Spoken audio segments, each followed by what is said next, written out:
Welcome to the Lytes Out podcast. This is Chris Lytes Out Lytle, and this is our journey to document the history of mixed martial arts. I have brought with me my friend, the MMA detective Mike Davis, and together we will preserve the history and hear some great stories from the world in the era of the no-holds-barred. Thank you and enjoy. Welcome back to the Lytes Out MMA History Podcast. I am Joey Venti. I'm with the host of the show, the MMA detective Mike Davis.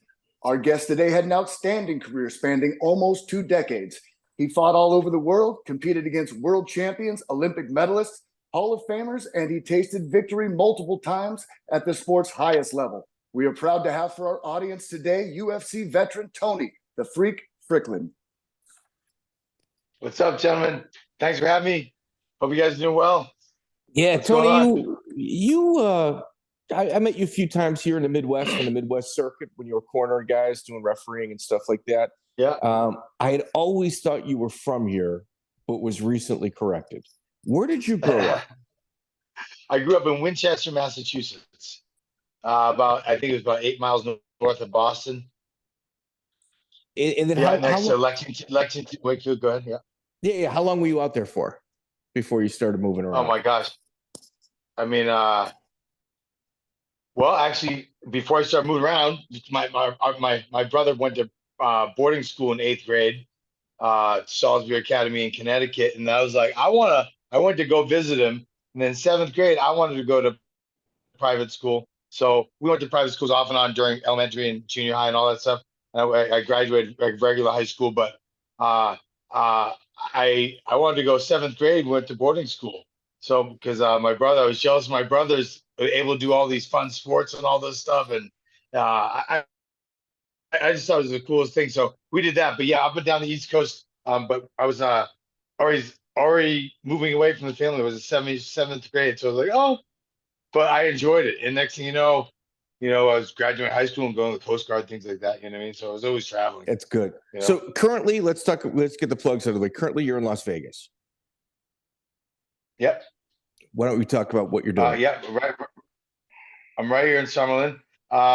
I came back right before the pandemic, trying to open up a gym with a couple of old friends of mine. We run some of the old gyms here, the Tap Out Gym and stuff like that. And everything from the pandemic fell through a little bit. So since then, of course, I already staked my roots back here. So I just went back to my personal training. I do have a little bit of following here in Vegas. I train, a handful of the coaches now that are here. Back in the day, I just been bouncing around the world trying to perfect my craft in the interim and working for other folks. So in the meantime, we came back. We were going to do a project there at City Athletic Club there in Vegas. It fell through due to the pandemic, and then we went ahead and we've been looking, and we're still looking. The business plan is still in place. We still like to do something. In the meantime, I'm freelancing. I'm over at International Sports Center with a couple of high level folks over there, Joe Marshall and a couple other guys that are doing a judo program and some MMA over there. I'm the head MMA coach over there. I teach a boxing and fitness program, but I also do my personal training on the side. So that's what's putting everything together. My wife works full time since all that happened. So yeah, she's back to work bartending and stuff like that. So that's good. That's good. So you're still in the game. Let's talk about your beginnings. From what I understand, one of your original coaches was one of the first UFC judges, Michael DePasquale. Yeah. My relationship and my basic is my training with him and basically his peer group. His peer group was Bill Superfoot Wallace. Bill Superfoot Wallace, Joe Louis, Michael DePasquale Sr., his father, Willie Cahill, Mike Swain, David James from the Vietnamese Jiu-Jitsu system, Wally J, just a plethora of really good traditional and combat martial artists at the time. That's you're thinking like it came out of the Coast Guard in 91 or 92 from active duty. And they didn't know the 6 years reserve time. And these guys are like the who's who. We're watching all the movies on board of the martial artists, and even Steven Seagal, Above the Law. That whole era, the 90s and the 2000s was that. So I was a seminar rat, and I was training with all these guys, and finally I moved down to go see Michael DePasquale, and I was working for a Karate International magazine. and we were covering the UFC on the AOL chat rooms. I used to have my hands don't even work like that anymore. I can just hold mitts and punch and stuff and grab. But they used to be able to type in. I was on AOL chat rooms. I was sitting ringside on the UFCs watching, Jens Pulver and Karu Uno go at it. And that was through Michael DePasquale. He was one of the judges. So I was doing AOL chat room ringside. And I think at one point I typed like, I can do this, because I was looking at, gosh, I can't remember. It was one of the Lions Den. It was one of the Lions Den guys that I never got to fight. But was it Burnett? No, Mikey Burnett. Was that it? Mikey Yeah, Burnett was he fought Pat Miletich for the 100. Yeah, but he wasn't in my weight class. Was he 170? He was 170 or lighter or heavier. He was 70. Okay, yeah, but I was like, I just look at them brawl. I'm like, I can do this. But it's also, I'd already lost my first 1997, my first UFC fight. I lost it because I thought, the traditional martial arts, my kickboxing, karate, and my wrestling background was going to have all the answers. Okay, wait. So let's set the table on this. So you're, I'll back up. Yeah, it's okay. So your original, like you're one of the guys that your first fight's trial by fire. It's in the UFC. You do not have a regional show. My first MMA fight was in the UFC against Kevin Jackson and Donnie Chappell. Yeah. So July 27th, 1997, UFC 17. You were an alternate match against Donnie Chappell. Yeah. How big of a rush was that? It was. I was with my friend, my dear friend. I haven't talked to him quite a bit of time. Sean Flanagan from the East Coast, and he was a DePasquale black belt and Kempo Karate black belt as well. And I just kind of said, leave me alone, help me do my isometric stretching in the locker room. Hold my, I'm against the wall with him, holding my leg up against the, up against the wall, trying to do my split. You're not supposed to be blowing your legs up like that before a match, and I'm listening to DMX in my headphones. So that was kind of my warm up. But I warmed up like a karate guy, kickboxer. We had pads a little bit and an air shield, but I didn't grapple at all. You know what I mean? And I did a couple like simulated no-gi throws that I did because I was a wrestler, that did combat in Japanese style jiu-jitsu and judo. So that kickbox. So I was able to be in the locker room and come up with a little warm up, a little thing, and but looking back on it, it was what you would not do. You would not do like probably 60% of what I did. Like I'm not trying to do splits in the center of the floor and hold them like Von Damme in the locker room before he gets called out. But that's all I knew with the headphones on. You know what I mean? In waiting for the next match, I had dislocated my thumb, so I was just with my headphones on, stretching again and icing my thumb. So my legs probably weren't even working by that time because they were so blown up from my maximum stretching for the last 2 hours in the locker room. So small correction, that was UFC 14 actually, not 17. So you're UFC right 14, at the beginning. Yeah, you're right at the beginning, the precipice of the sport's beginning. And you're not doing the right thing. You're probably not doing the right stuff in the gym. You win by choke against Donnie Chappell. Wasn't there almost like a scuffle at the end of that fight as well? Yeah. Yeah, well, we were allowed. They just put gloves on us the event before, so I was like, no, I wanted to wear no gloves and be like the Valley Tudo guys, and because they're insane. So I wanted to, for some reason, be that category. So we couldn't. We had gloves, but there was, we had, it was only 200 and under and 200 and above with no gloves. But I had managed to get in the weight class. Now the sport was different. And I put a thumb choke in. It was learned from Michael DePasquale. Reach around the back of the neck, so the spine is actually in my crook, and I grab my own wrist here and I bury my thumb into your trachea, and I actually could touch his spine. And when I touched it, I got up high my toes and I buried in deep, and my thumb went dink, and the base of it dislocated. Because I was already it was like I did it against the floor, and it already, so the knuckle came up. And but we were allowed to headbutt back then. So I just finished 8 headbutts, and the camera angle changed, and then I went to sink the choke in. And then I'd only been, again, the training was minimal for me. I was kind of a traditional martial arts with a kickboxer, boxer, judo guy that wrestled in high school a couple of years. So I was training on videotapes, VHS tapes of Renzo Gracie and Ben Spikers. And I stepped on, when I finished him, John goes, okay, it's over, it's over. And I went, yes. And I just stepped on, and I'm a good sport, but I stepped up on his chest like Renzo did to Ben Spikers and caused a controversy because I was so scared to like, not scared, man. Obviously I was going to do it, but I was like, I need to get imprinted on like what I'm going to do. Like, what am I going to do? What am I going to do? And take this guy down, choke him out with a rear naked, something like that. From front face to face, have Ezekiel's, things like that. Even back then, I had Ezekiel choke, but I used a thumb choke instead, which they outlawed immediately that night. They go, oh my God, you cannot do that anymore. Because you cannot stick your thumb directly into someone's larynx anymore and finish them with a choke. It's completely illegal since that night. So I take credit for that.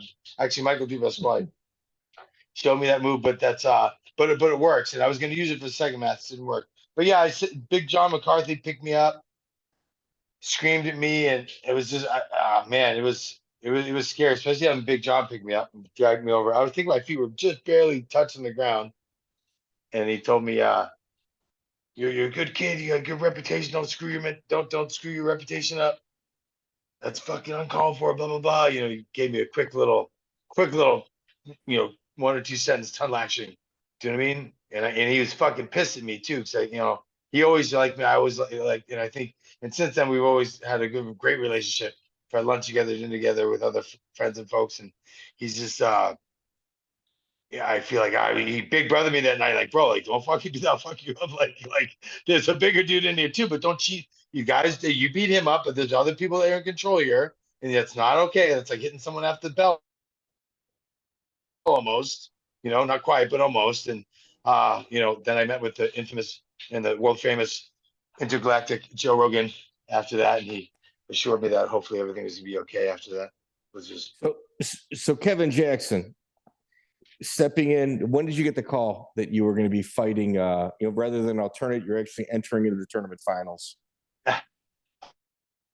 I was iced my thumbs. I dislocated it, and we were watching the fights, and I know why. I can't remember. I'm gonna tell you right now, though, the reason why I was the alternate is not because my opponent was hurt. I've been hurt. I've gone again. I fought Kung Lee with a torn ACL 2 weeks out with cortisone shots and steroid injection cortisone mixture in my knee and in my Achilles tendon because I had a ruptured Achilles as well. So that's why you see me plodding around. But yeah, it was a mess. But guys, that's why we fight though.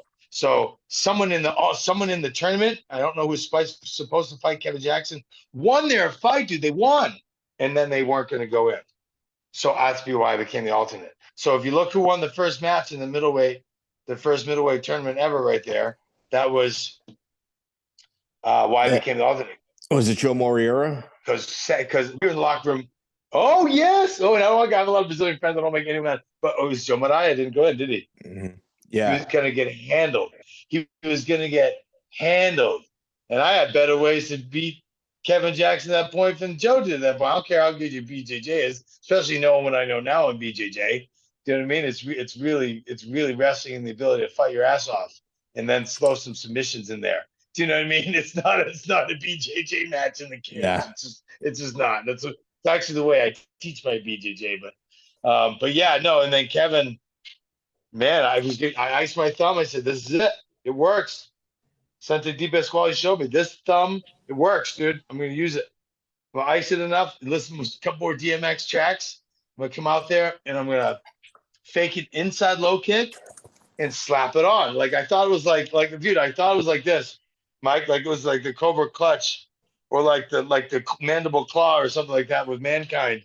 Like I literally was like, I thought it was like a magic technique. And understanding that Donnie Chappell was just your average karate guy that had minimal grappling experience. He was a local, so this drags him off the local dojo. Do you know what I mean? So I'm not really going to toot my horn over that one. You know what I mean? Yeah. But at the same time, I didn't have much combat experience just for amateur kickboxing. You know what I mean? And a bunch of smokers. So next thing you know, I'm trying to get on this guy, choke him out with something I know, thinking that it's going to work on Kevin Jackson, 3-time Pan Am gold medalist, coaches of Sun Kids, Olympic gold medalist. I can't even. He he said he was oh no, my fight was 199 and under and 200 and above. Yeah, it was only two weight classes in my event. We just had to put gloves on. So Kevin weighed in at 199.9. I weighed in at 186. And then Kevin said he weighed 213 on fight night. I believe 213. That. 213 on fight night. You also took this fight on short notice. How can you not? I mean, we'd never be able to do it again. And I mean, remember, even if I'd never done it again, it was because I always wanted to be a sensei. I loved the way Sensei DePasquale and his father taught. I love all the way, Joe Louis, Bill Walsh, all these guys, the way they taught us. There's so many names I can't even drop them right now that I wanted to be that guy. I love the attention they were getting. I thought that was being on stage. Being on the big stage like that scared the shit out of me. But you put me in a gym or a hotel ballroom and teaching 200, 300 students like that, that's fine because my life's not on the line. So I took the fighting stuff and the experience of getting that and wanting to be at least a few fights in the UFC to let my students know that there's no coach, even the coaches that I had now, meaning DePasquale, Joe, I was the one that delved into this realm. So now I'm the master. I'm the grandmaster of all the karate guys, the guys that only do a little bit. You guys are all going to seminars and pretending we're mixed martial artists. We're not, because I'm the first one of us that went in there and I got fucking handled by just a basic basic wrestler that knows how to fight. So you're throwing names around. Mike Swain is one of them. He's actually an Olympian, a judo Olympian. Yeah. He was one of the guys that was reported not allowed into some of the early UFCs because of his background. Mm-hmm. Well, probably because they wanted the Gracies to stay away from him, because one of that's I did not know that. That, but I can tell you it's speculation. But I would speculate because I've done a lot of background this last 4 years just on wanting to do my own event and really understanding lineages and things like that. So when I get onto this platform, I'm able to speak about it. Is that understanding that judo is Brazilian Jiu-Jitsu. The ground game that is Brazilian Jiu-Jitsu is a modified version of judo, and people that know Kosen judo know that. There's Kudokan judo and there's Kosen judo. One stand up, upright, and throwing. The other is groundwork or newaza. So what we have now is the Gracies being taught, a certain style and adapting it to the ground and bettering it and making it and putting a label on it. The UFC comes around and it becomes a sick, amazing sport. And look at it now. But I mean, I would imagine back then if I was having a tournament, like they probably thought there's Christoph Lininger, there's a couple other like judokas in there. Do you know what I mean? But Hoist and the other guys, the other Gracies they probably could have beat them had they gotten to the tournament, but they also put those guys up against Ken Shamrock first. So Shamrock beat the shit out of them. You know what I mean? Things like that, but I would, maybe, you're keeping certain dudes away from this. Swain's a dangerous guy. He's our 1990 U.S. Olympic coach, in the 90s. For sure. So you took 4 years off after that. Yeah, to learn how to wrestle. Okay. And to get my mind right. I'd never lost a fight before in the street or anything. So it blew me away. I was actually, I had to figure it out. I was bummed out to figure it out. Wow. I got a lot of fights. I got a lot of fights. You got a lot of fights in Boston. A lot of fights. And we would go out and I had rubber soles on all my cowboy boots because I would spin kick fools in the street. I loved fighting. Loved it. But you know what I mean? But it wouldn't transfer over in the ring. I'm like, why does it transfer over in the ring? It's because I didn't have the foundation skills. I had cool fighting skills for other people I couldn't fight.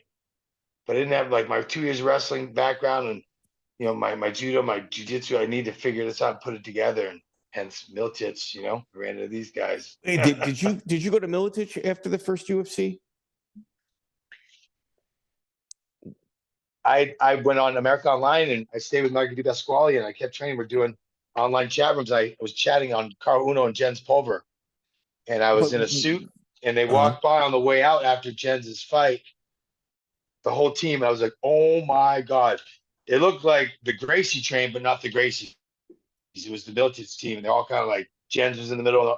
And I'm like, oh my God, you guys are amazing. Hey, Coach Pat, you guys are amazing. Da, da, da, da. He's like, hey, I know you. You're that guy that stepped on that guy, Coach Pat said. And he goes, why don't you come to Iowa and learn how to wrestle? I was like, oh, that's actually kind of hurtful, but I agree with you. That's what I'm working on. So 3 weeks later, I came with a duffel bag, and Jens Pulver yelled something up like, come out, you can stay with me. And he fucking 3 weeks later, I was out there with my dad. I traded cards with my dad, and he took over my truck payment because I had a brand new Dodge Ram, and he took my truck payment over, quit my construction. I was a safety engineer on at that time. At that time I'd moved back. So I was going part-time to New York with DePasquale, but I moved back, and my brother-in-law got me a job in the construction industry because my Coast Guard background, I was able to do safety engineering. So I was doing gas-free engineering, confined space entries, and all that shit. So I was kind of back and forth from New York and Boston. And then they offered me to go back to fighting. I was like, yep. But I was also renting space back in Medford, Massachusetts, next to Winchester, a Taekwondo school. We rented that space after 8 p.m. when they were done. We would kill each other till 10 p.m. and then go home, after working construction all day. It's just, That's good. Here. So you had 4 years off going back and forth. You wind up with Miletich. You fight on June 23rd, 2001 for promoter Jamie Levine. Chris Custer is your opponent. Do you remember Jamie? Jamie Levine. Yeah. How was he as a promoter? I remember. I remember. And I think I fought for. Oh, guess what? Fucking guess who? So, all right, you asked me that question on my coming out of retirement fight too in Bellator, because he was the promoter also. So good. So get back to that one. So I think he set me up. But anyway, lucky I got a drop, but my face got caved in. But yeah, as a promoter, honestly, I didn't know him. But now you gotta understand, I was with Monte Cox, who's the best promoter in the business at the time, right? I mean, 100%. Some of the best guys now learn from Monte, and Chris Custer had beaten a guy, Teddy Mueller, who was a boxer on our team. He beat Teddy Mueller. Teddy Mueller's a solid boxer, and like, Tony, you got to beat this guy. You're fighting Teddy Mueller. Meanwhile, I'm only there for, I think I was there for 3 weeks, and then in the third week, my nose it was gone. I had a septal hematoma, so I couldn't breathe out of the nose, and both ears were just destroyed. So, I couldn't get a corner. They said Mark Coleman, Wes Sims is going to be down there, and they're going to corner for you. Don't worry about it. Monte Cox, sorry to get back to that. They were Monte and Pat and those guys. I guess the rumor around town, I won't even say Monte and Pat or anyone told me. I guess just a rumor around town was that, guy's a fucking scumbag. For all I know, it could have came from the rest of my teammates. Like Jeremy Horner already fought fucking 300 fights by that time. By the time he even got to Miletich, he's probably fought, 200 fights. So guys like these, watch out for that. Make sure they fucking pay you. Make sure that, stuff like that. But I'm like, this is my first time. Is this how everyone is? I hope not. But it also sucked because, we were 2 hours away from the venue, and I had to make 175, and I was supposed to be at Miletich at a middleweight.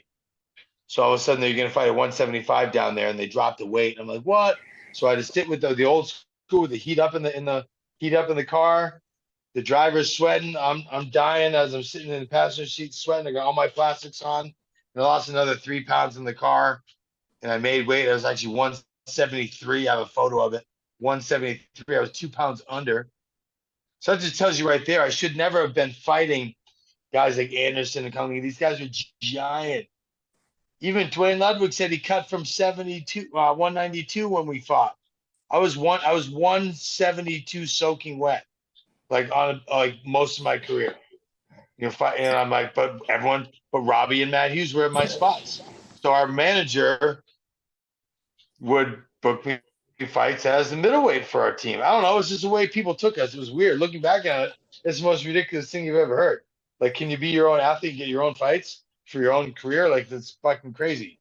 But that's like, if I was with a Brian Butler or or Jason House or anyone or Danny Rubenstein or any of these guys, or if Monte was doing it now, I'm sure if I get me fights right fight, you go, Tony, you're too big for this weight class. You need to be smaller. You stop lifting weights and taking creatine. Like that's not even fucking 5'9", bro. Like it's soaking wing. It's like, Yeah. but you beat Chris Custer. Custer, I beat the fuck.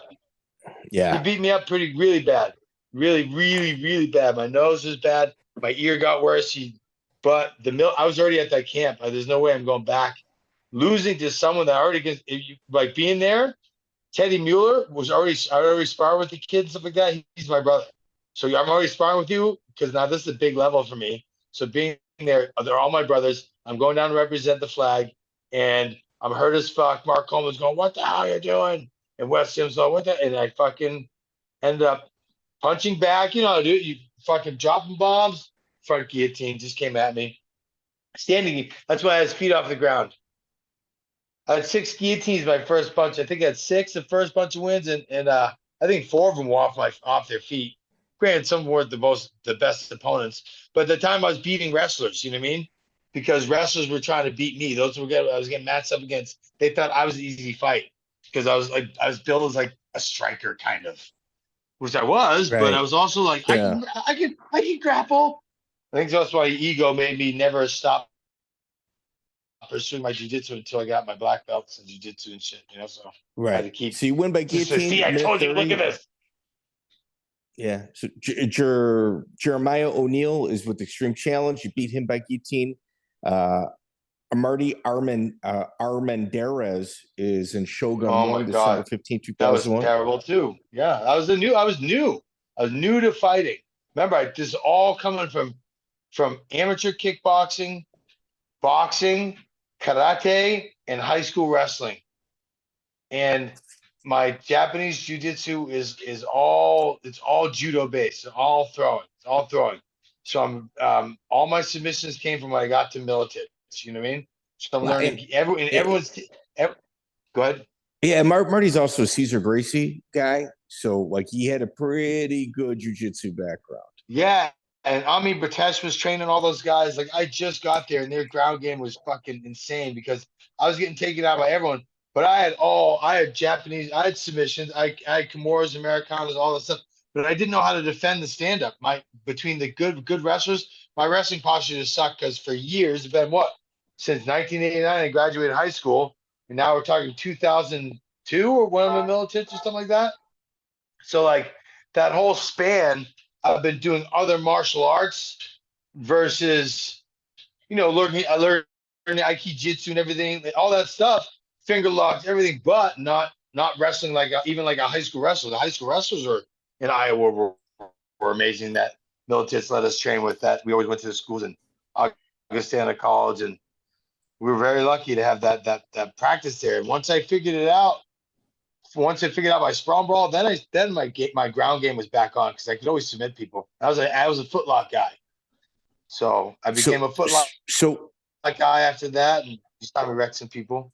Okay, so after Marty, like right around this time, the sparring sessions at Miletich were legendary. Like they were spoken all over the Midwest in regards to just how difficult they were. How would you describe your time in that gym? Man, you always have those guys that are going to help you grow, and there's some unsung heroes, and I myself included, that helped all the other guys be champs. You know what I mean? Like I wouldn't stop in the room because Matt needed the work. I wouldn't stop in the room because Jeremy needed the work, because Robbie needed the work, because Tim Sylvie even needed the work. It's like getting hit by those guys.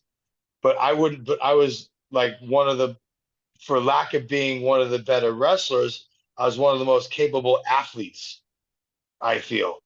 So I was able to fucking level up, stay in there with guys, and it was a revolving door. You'd have guys there for 4 or 5 days, they'd be gone. One day, gone, revolving door. Where'd this guy go? Oh, he's gone. His bags are back. Dude, he was here only for one night. Nope, last night was terrible. He's leaving. Like, oh my God, okay. And some of these guys are actually coming to say goodbye. I'm like, you don't need to say bye, dude. There's no point. If you're going to leave like that, you hit me twice last night. I want to hit you back. Like, let's be friends. but that's how we did it. Like, let's be friends, let's be brothers, let's make each other better. And that's how it was. And again, with all those fights, the flag that you carry was because my brothers beat me up, and they're the only ones allowed to do that to me. So no one else could do that to me. Therefore, and no one's as good as them either. So I'm gonna beat this guy up. And so that was the mentality. So just in my brain, even if I'm losing to these guys, they're the best guys. So the next guy, shit rolls downhill. So they're gonna get fucked up because I'm the next best. Because he's the best guys in the sport. I'm the next best. And if we're not facing like, if we're not, I was gonna say Scream Tour, I was gonna say Team Quest, or one of the other teams like back then. Like, bro, we're running through all these small teams because we have the best guys. They're all flocked to Iowa, or they're all flocked to where Team Quest was, and a few of these other spots, and that's just the way it was. Yeah, But the sparring sessions were it's where I did most of my best work, unfortunately. To be honest, unfortunately. But that's why I got the fights Monty got me. Yeah, it was one of the first super gyms in the United States. Yeah. And then Pat with the ultimate fitness.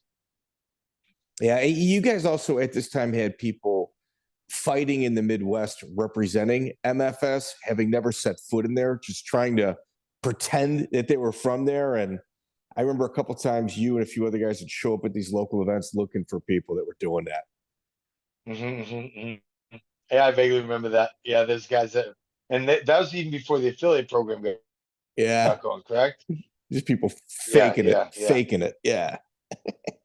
Yeah. Steve Rusk, what were your sessions like with that gentleman?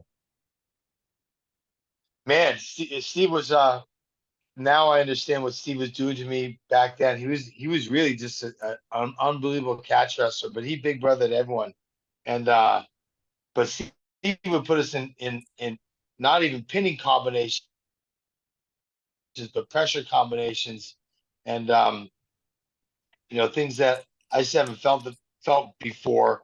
And I thought it was big strong kid, but that's why he loved. I would love being him now, looking for the big strong kid that thinks he's all puffy and big. I'd go, come here, kid, and put him in a bad position. But Steve was just amazing, and he was such a sweetheart. He would train all of us endlessly to make sure we didn't have any little holes.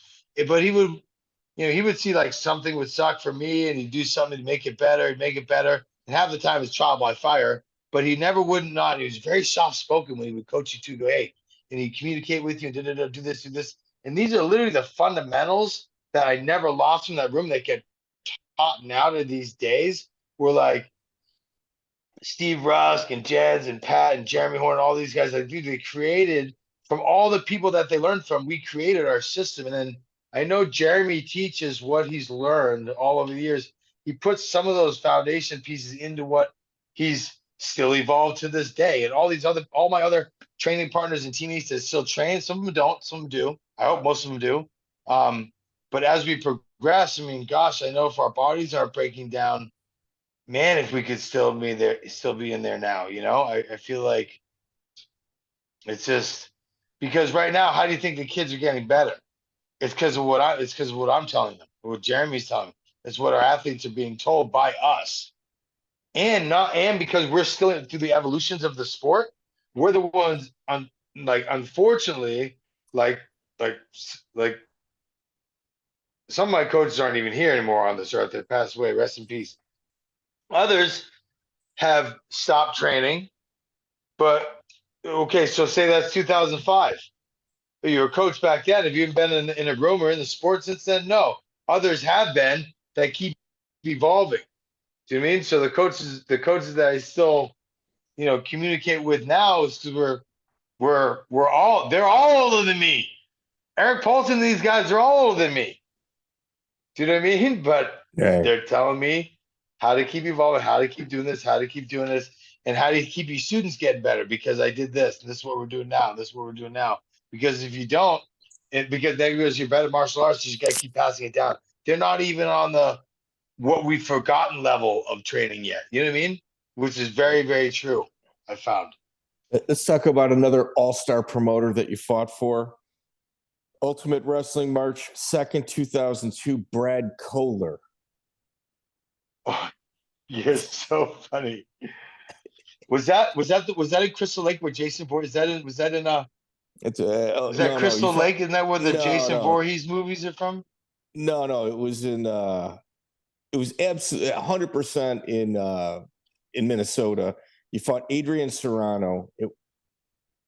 Jeremy Horn. Right. No, I remember. Jeremy Horn and Greg Wicken. Yeah, no, I remember the fight. Yep. No, I remember the fight exactly. I just thought for some reason we fought near that Crystal Lake where the horror movie was filmed or something like that. No, Crystal Lake is. I can't remember. Anyway, used to corner out in Crystal Lake at the XFO with Dan Lardy and Jeff Coran. Okay, yeah. That's Jeff Coran. Okay, that's right. Yeah. That's right. But this. That's right. Yes, but back to Adrien Serrano. Yeah, I had to win that. I was so excited for that fight. You know why? Because the next UFC guy. I was like, oh my God, that was my thing. I was like, I was trying to knock these guys off to show the UFC people that I'm better than the guys you've had in there. I made my one mistake back in UFC 14. I know how to wrestle now. I'm with Miletich. I got Jens and Pat in my corner. Watch this. Then I started getting fancy with Pat says, don't do it. Don't do it. And I did it. And I sat back. He said, dude, 3 or 4 more punches, you would have pounded, the ref would have stopped the fight. I was getting 3 or 4 more punches so I could sit back for a heel hook and get a. So I thought like Sakuraba, they were so cool, and I wanted to be a footlock guy. So I wanted to like sit back with an ankle lock. And Serrano popped back up on me and beat the shit out of me for the rest of the round. And then I stood up and Pat goes, I fucking told you. He goes, put him away, hands only, get on top, put him out. I was like, sorry, coach. Because I pulled back for heel hook, which is like rule number 1, don't do that. Sitting back on one, unless you really. So everybody at home back in the day wasn't that. Everyone at home that might not know Adrien Serrano, well over 100 fights out of the Wisconsin area, absolute legend with the no holds barred era. This was a real big fight. Brad Kohler, however, did he actually pay you? There's 2 fights I didn't get paid for. That one when I fought Eugene Jackson and Ed Kim, I think, and then Brad Kohler. And you know what? I don't know, because there's a couple fights that Monte paid us for. That was probably one of the ones. Well, because we couldn't pay our rent, and that had to be one. Because I know Brad went to jail right after that show because he didn't pay anyone. Right? Yeah. Is that the show? Yeah, that's the one. He very rarely paid anybody. Yeah. Well, I think he got in trouble again right after that because some reporting because he didn't pay. So I remember he was in, but see, and that's Monte was a sweetheart. I blocked it out because Monte did pay the rent. So he didn't suffer. Monte paid. You know what I mean? That probably would have stuck in my stall. Yeah, Brad didn't pay it. Monte paid. No. Monte always tried to take care of us a lot, you know. Yeah, but man, that's crazy. He's the promoter that took his own ambulance out. Like he didn't want to pay the fighters, so he faked a heart attack. He had his own EMTs and ambulance take him out of the event. Yeah, that's Brad Kohler. He tried to run for some sort of public office a few years ago. It's crazy. Oh, he tried to do the Jesse Ventura or the Governor. No, you can't do that. Yeah. Especially when you got a whole bunch of people that he haven't paid. Same month, March 30th, 2002, you go up to Canada fighting for Stephan Patry, UCC 8, Jonathan Goulet. Jonathan Goulet, future UFC vet. Very tough fight. Mm-hmm. I loved it up there. And Montreal's beautiful. A lot of people smoke cigarettes, but I loved it up there. It was so fun. Canadian Montreal fans are so fun, dude. It's so cool. And we love to travel. It was in it so we could travel and see some places. I was like, it was so sick. I love that place. I love it. I love the UCC. They took care of me, I thought. I like Stephan Patry. Monte always seemed like he had a good relationship. There was the who's who of the UFC, the future UFC and champions fought out of the UCC. St. Pierre, Mark Hominick, Jens Pulver, Dwayne Logan, me, Jeremy, fucking everyone, bro.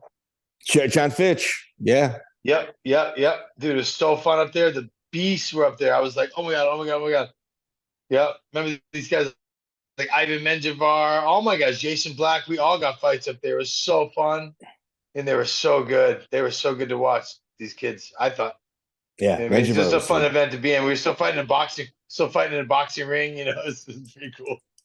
Yeah, Menjivar was legit. Cool. You get called back to the UFC June 22nd, 2002. Rodrigo Ruas.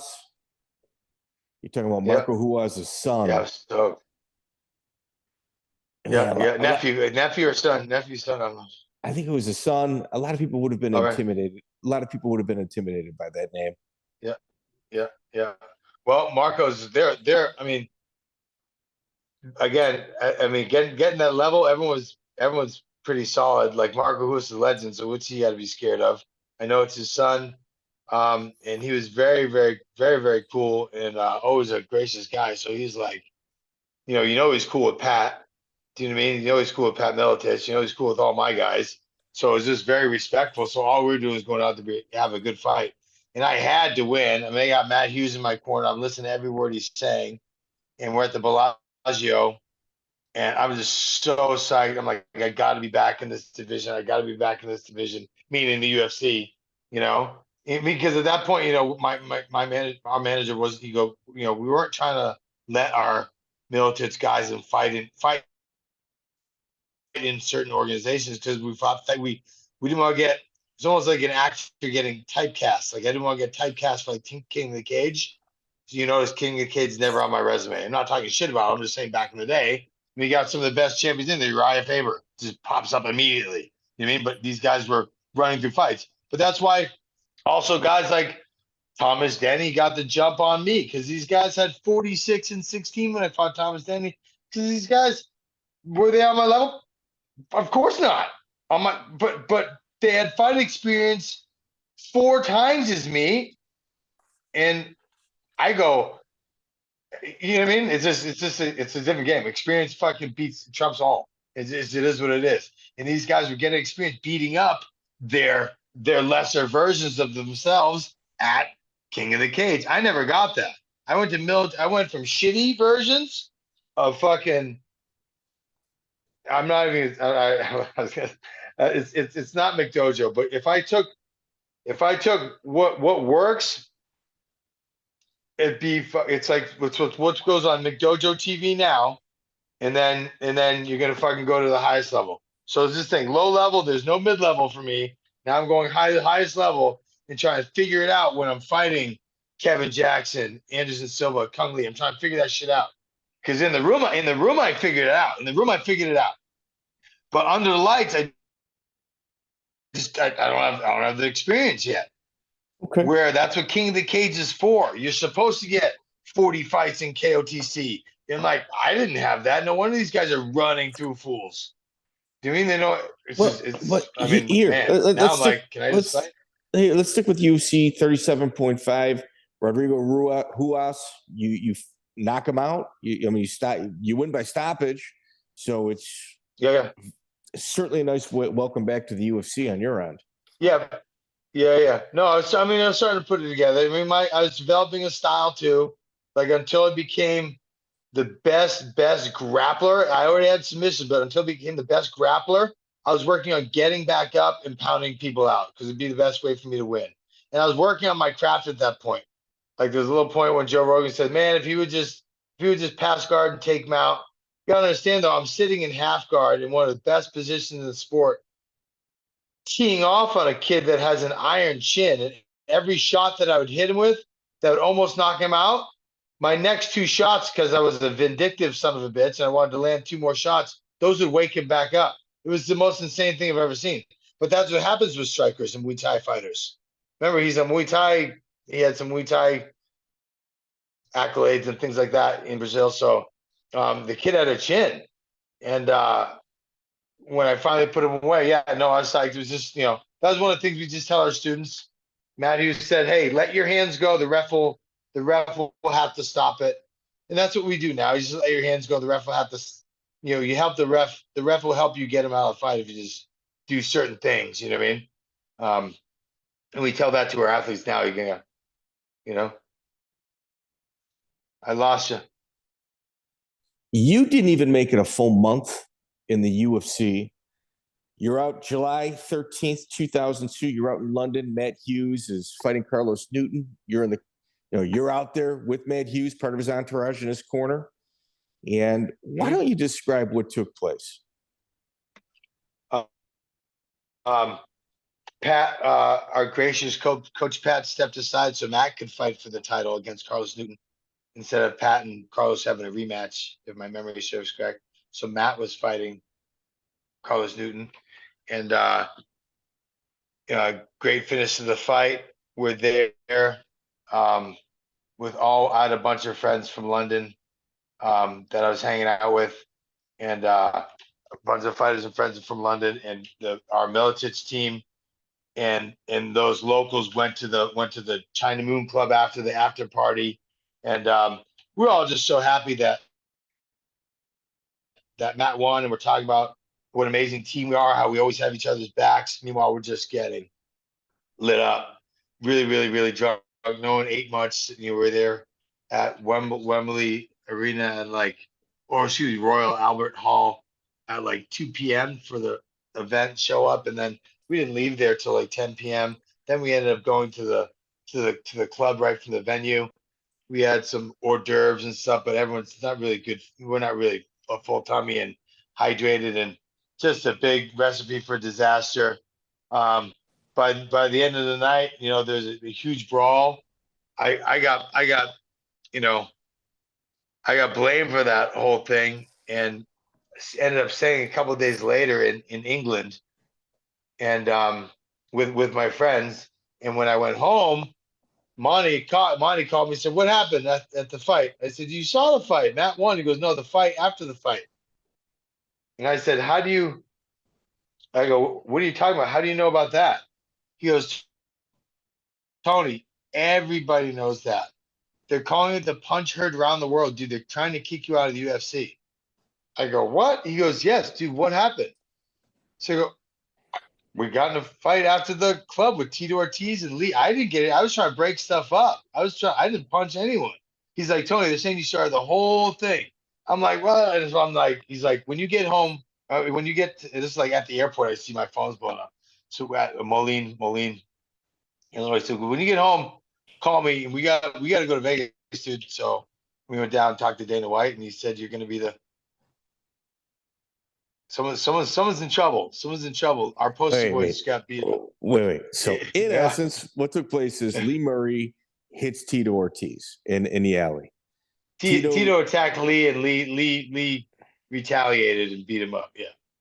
Okay. So Tito was the catalyst behind it. So you fly to Vegas afterward. Yeah. Do you meet with Hunter Campbell, Dana White? No, Fertittas? Dana Fertitas had it back then. So, right. I think Dana was there, and he just, not everything is your problem. I go, "They're sliding over the car." We had asked for film footage. Monty had asked for film footage of the alleyway that shows nothing. It shows Chuck Liddell hitting people. It shows other people hitting people, grabbing people. Because anyone that came near people was like a hair trigger. Chuck's like, "Don't fucking touch me, don't touch me." Everyone's drunk. I'm running around trying to break it up and stop people from hitting people. Finally, the cops tell me and Pat Miletich to leave. But then the report that the UFC got was that Tito told them that Pat Miletich and I started it. We stole a taxi cab. Pat was driving and drove over Tito's friend Damien's arm, and you're like, "What?" Or his friend Bo's arm. It's just like the two little guys, Bo, Damien. I always get them confused all the time, but it's it just sucks. I really thought I thought I was getting ready to fight a couple good fights. I thought I had Evan Tanner and a couple guys lined up. Baroni was on my hit list. Well, let's walk this just a little bit slower. So, what does Dana and the Fertittas say to you? What was the conversation? I barely remember. I was in tears. I couldn't believe it was happening. It shows me trying to the camera stuff in the alley shows nothing. Of me trying to do anything. I slid over the car like Bo Duke and grabbed the kid around the neck, told him break it up. That's my coach. And then that was the end of my physical. And then Lee Murray's bodyguard came up, Paul Allen, and hit Tito's friend. Tito saw him fall to the ground, didn't see who hit him. So when Tito came out, Tito attacked Lee Murray because Lee laughed. Lee laughed when the guy got punched. But we had bodyguards with us because Lee Murray's team had made sure we're taken care of. And he's got some bodyguards that takes care of him and his other people that don't necessarily fight. They're just there as bodyguards. So they just, so we were under there when we're in London. Because Lee Murray trained with us. He trains with the Miletich guys when he's in the US. So he was with the London Shoot Fighters, and then at this period of time, he was training with you guys. So you guid had a pretty good relationship with him. We had an amazing relationship. Yeah. So it's like, so again, he's part of the team. We're all celebrating, and he's told folks make sure these guys are watched out for, watch their back, shit like that. So when fights happen, and they thought Pat was getting choked out. I thought Pat was getting choked out. Me and the bodyguard went to break it up. I thought I had broken it up just fine because I recognized the kid.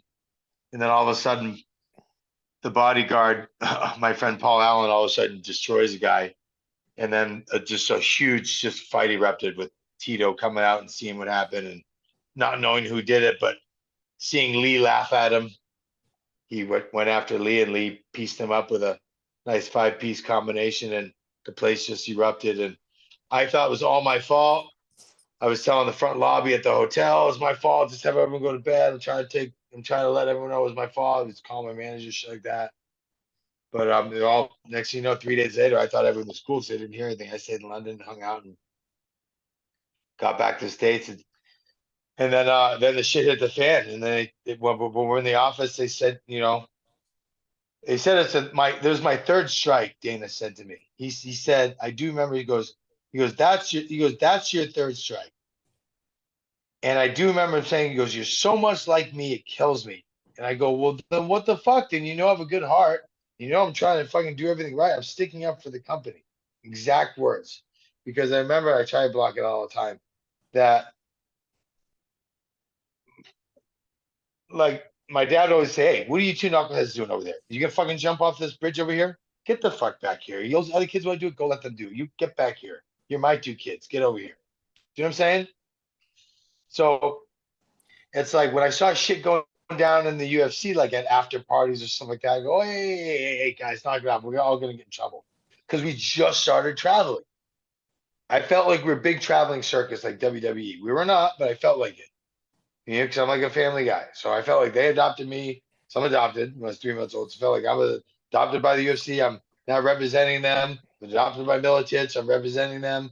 Like when you guys get in fights, like, hey, it reflects on us all. Knock that shit off. So I've been in a couple of instances before that. One was with Tiki Gozin and Robbie Lawler. And the other was with Tank Abbott and John Marsh. And I got 2 instances with them. Hold up. We need to hear this. I'm unaware of either of these instances. Most people are unaware of these 2 instances. It was my third. So the London thing was actually my third strike. So what happened with that been to the office?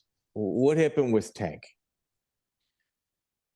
Frank Mir toe-holded him in UFC 51. I think I just lost Ivan Salveri. I was on 6 days' notice with 2 herniated discs. I was the 8th person on the list that Dana White called. He said, will you take the fight? I go, let me go to the boxing gym, see if I can throw some punches and rotate. I can't kick, I can't shoot, I can't wrestle, but let me see what I can do. So I called him back. He said, I can throw some heaters. Let's go.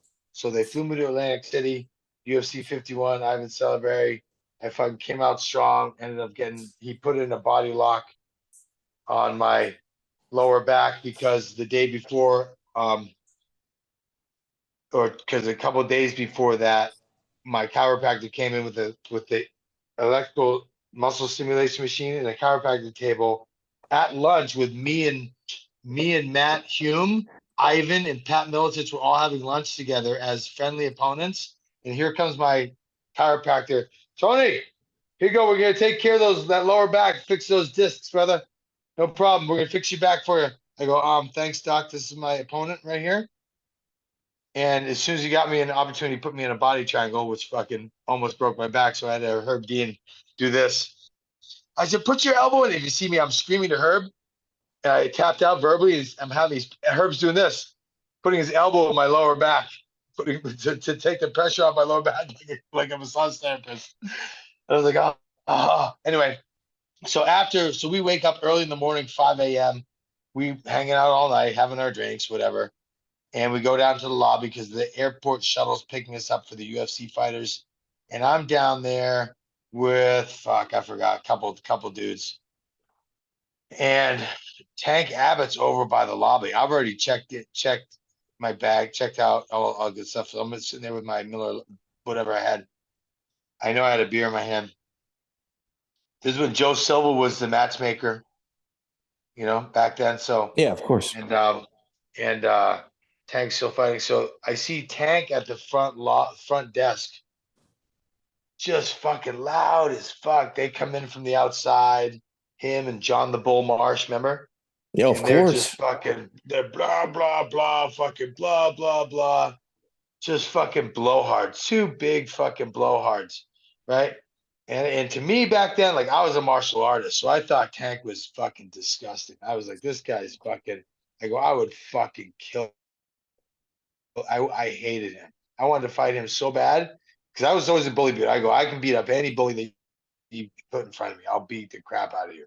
You know what I mean? And I really wanted to fight that guy. So when this came down, I wasn't quiet for a second. So between the fact that my father, a couple drinks, my father said, "Don't be an asshole. Take your medicine and fucking live with it." And I didn't like the guy anyway because I thought he misrepresented himself in the sport. He's over there going, "Oh, these fucking new age kids over here.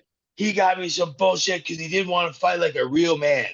He wanted to do this fucking," he said this, it was the weakest little description of what it was. He goes, "This tiddly tap and toe hold thingy." And I go, "Do you even know what the fuck it's called?" I came walking over to him with my beer. I go, "You fucking kidding me?" I go, "If you knew how to fucking train properly for what we're doing, you'd be able to fucking get out of shit like that. You don't even know what the fuck it's called." Boom, boom. John Marsh, Tank Abbott in my face. I'm like, fuck, what'd I do? I'm like, but I don't give a fuck. So I'm nose to nose. We're like, what the fuck? I go, "Fuck you, motherfucker. Let's go outside." I go, "Why?" So this ape kid hit me with a fucking rock because there's all these big rocks in the lobby right there, right outside the front foyer. I go, "Why?" I put a jump. So he hit me with a fucking rock. So me and Tank go back and forth. Joe fucking Silva walks up, the matchmaker. "Stop, Tony, stop." I go, "That's it. Get me in the fucking cage with this motherfucker. Old school match, no weights. Fuck that shit." Oh my God, I went off. I go, "I will fucking wipe the floor with this guy. He doesn't know anything. The sport's evolving, Joe." I said all this to Joe Silva. It's evolving. I'm evolving. He's not. I go, "Fuck these guys. The rest of Frank beat him fair and square." I go, "Let's fucking go. Let's fucking, Tony, you're freaking out." Da, da, da, da, da, da. And guess who walks up behind me? My brother from another, BJ Penn and his brothers, like this. "What's up, Tony? Everything okay?" I go, "Oh, what's up, brother?" And that's fucking like, "Bro, we'll fuck you guys up right now." Not that I need BJ and then had my back. I was like this. Oh, the fucking Hawaiians were at my back, bro. We're gonna fucking, bro, it would have been ugly. It would have been ugly right then. Right? The three Hawaiian brothers and then Tony with me, and all their friends are there still. It would have been on those two, and they had a couple of friends, John Marsh and Tank too. So it's like that couple, but there's still, they've been like all like guys like 170 and under fighting like 3 or 4 heavyweights. You know what I mean? It would have been sick. But so that was strike number 1. It was just a bad scene. We heard words about it. Monte got called about it by the UFC, and Joe Silva told Monte like, "Tony's can't be doing that shit." And I told him, "Dude, people are over there talking shit in the lobby to fans about another athlete that's actually way better than him."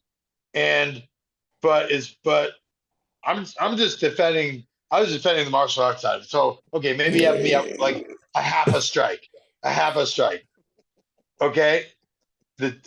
In retrospect, as I repeat it, okay, I can give him that a half a strike. But the second one, So Robbie Lawler, Tiki Goshen.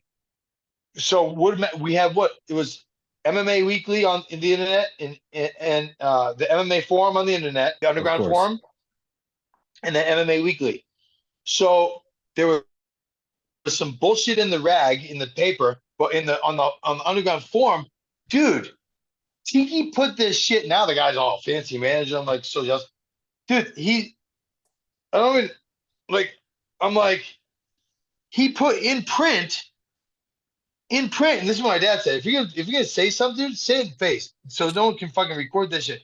In print, Tiki says, "I'm gonna fuck Robbie in the ass, blah blah blah blah blah. I'm gonna fuck him up I'm gonna fuck him in the ass.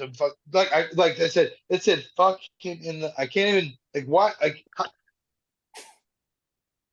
it was insane. Who says that? So our whole team flipped out. Our whole team. When we read that shit, we lost our minds. And I'm so protective of Robbie and fucking all my teams. I think I was the oldest kid on the team right there at that point, right? And Robbie's still young, early 20s. I'm fucking 34, 35. Like I'm like looking when Pat's busy. I'm looking out for people. When Jeremy Horn's not there, I'm looking out for, you know what I mean? Like and I'm still I've been in the military. I'm looking out for all these kids. You know what I mean? And when that shit happened, I was so offended that someone again is making us as a team, as a WWE circus, look bad as a brand. I go, what athlete says that to another athlete? Say you're gonna beat him up and you're gonna punch a hole through him. Cool. But you said some really gross stuff. I'm like, whoa, who says that? Who says that? And I would love someone to find that fucking article. And I went, so now we're at the weigh-ins.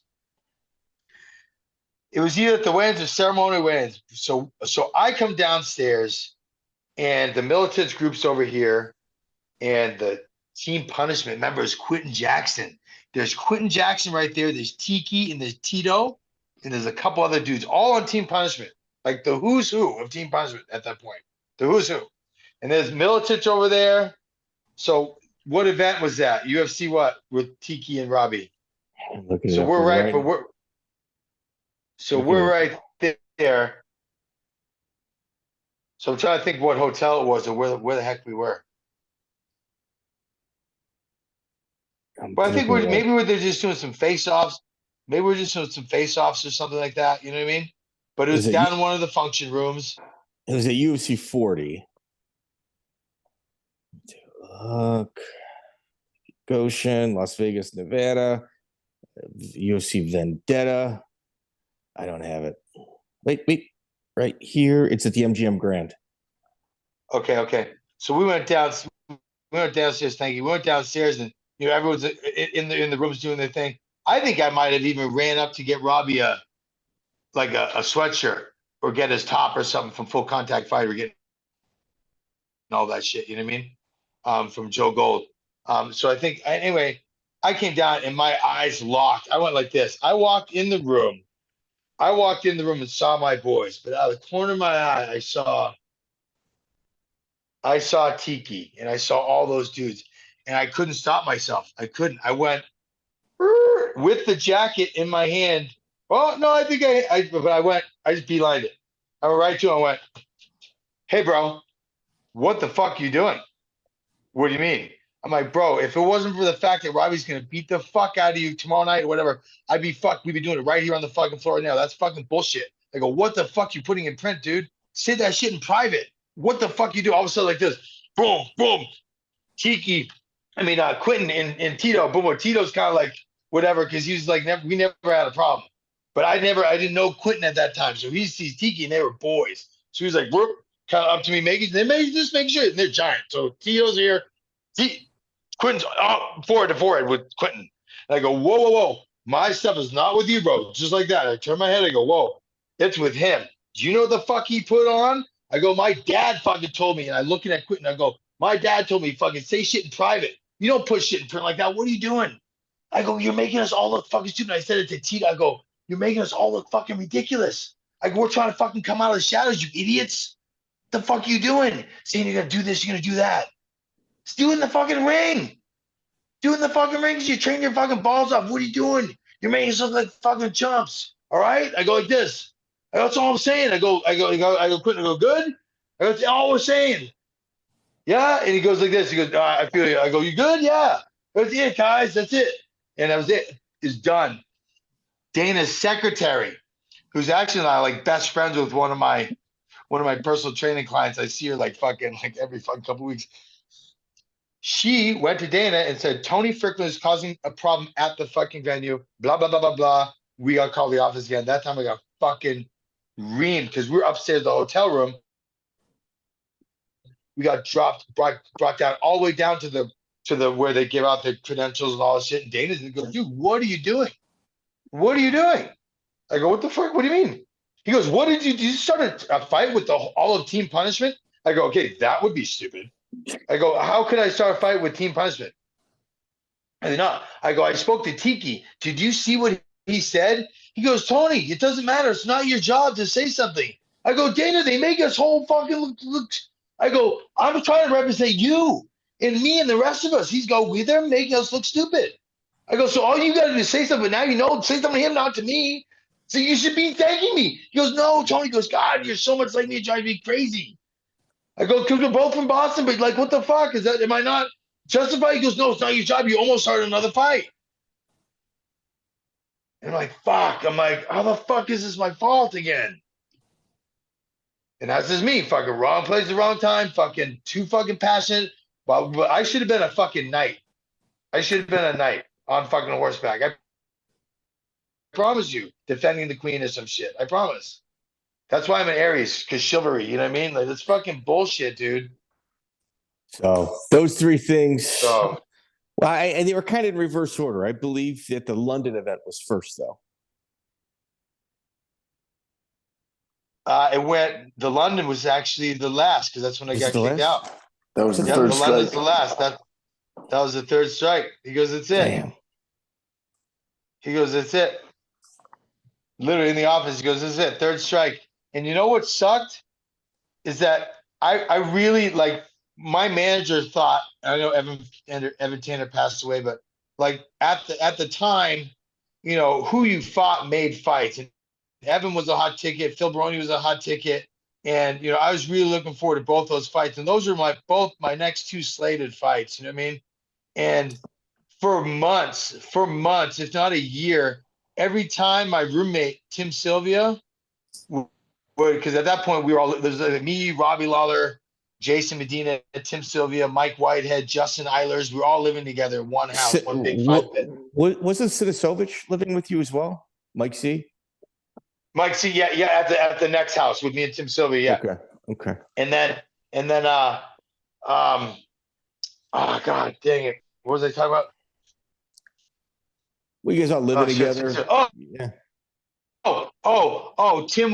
Tim would go down to Vegas because he was still in the UFC, you know? And when we would come back, he'd go, here, this is for you. Or I'd go into my bedroom and I'd see a Phil Baroni baseball card on my pillow signed from Dana White. How fucked up is that, dude? What a fucking dick to me, dude, right? For no reason. Just to think it's funny, though. Because he obviously thought it was funny. I didn't fucking think it was funny. You fucked my career up, bro. I'm just saying, like, that's kind of fucking cold. Don't you think? But Tim's probably one. Tim's a cold motherfucker. He's like, hey, Dana, sign one of these Phil Baroni cards for Tony, and I'll put it on his pillow. That would actually be a Tim Sylvia move, to be honest with you. After all the times I shaved his fucking 6 foot back and all that shit. You know what I mean? Yeah, I can tell you a story. But all the shit but he left me some every now and then he'd leave a Phil Baroni card because he knew I wanted to fight so bad. He just said, you're never gonna get it. I go, why would you? But then years later, I see him here in Vegas at the Cheesecake Factory, get up from his table. Hey, Tony, how you doing? Hey, Dana, hey, ask you a smooch. Love you, brother. Hey, hope all's well. Please keep my fighters from keep allowing my fighters to get in your event. That's all I ask for. Don't blame me for anything there. They're still very good. You know what I mean? Like Jesus. That's wild. Yes. You strike number 3, yeah. Yeah, you beat Zach Light as well in a WEC 4 Zach Light, future Bellator matchmaker. You beat him by Kimura. Yeah. That worked out well for me. And then David Lusal, Yeah. UCC 12, January 25th, 2003. There was a famous picture in regards to this bout. Yeah.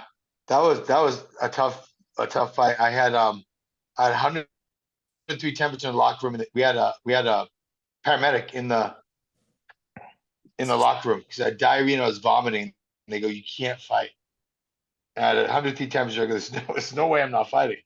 There's no way I'm not fighting. It was let me rest for a little while, and when they get my call out, call me out. But I can't warm up. I can't do anything. Just let me be here. I've been sick from the day before, so I made it to the venue. I was in the locker room. I said I'm sick as a dog, and I can't do it. But again, this is one of these times you're fighting for a title. It was a UCC title. Loazo had it. He's a hometown boy. Man, this is fun. This is why we're here. So he goes, let me get my shit together. And the thing is, I mean, when I would, it's no different now, but I just wore it on my sleeve more then, is because it was the samurai code. Like no one's gonna care when they knock on the door of your village, or they knock on the door of your house. Back in the samurai and feudal Japan, and if you're sick or if something's wrong with you, if you're an injury, they're gonna call you out to the front yard. And you're gonna have a battle. Like you're gonna draw swords. You're gonna get serious. Like you can't say, "Oh, I don't feel well today." This guy just traveled on horseback 6 days. Like you're gonna fight through. So it's like, so I was not gonna do that to David. I would never. And that's the problem. People dishonor encounters so much. And I said, no, can't. Between my team, my reputation, my own reputation, we're not doing that. So I said, just wake me up. They woke me up, and I'm good at visualization, everything like that.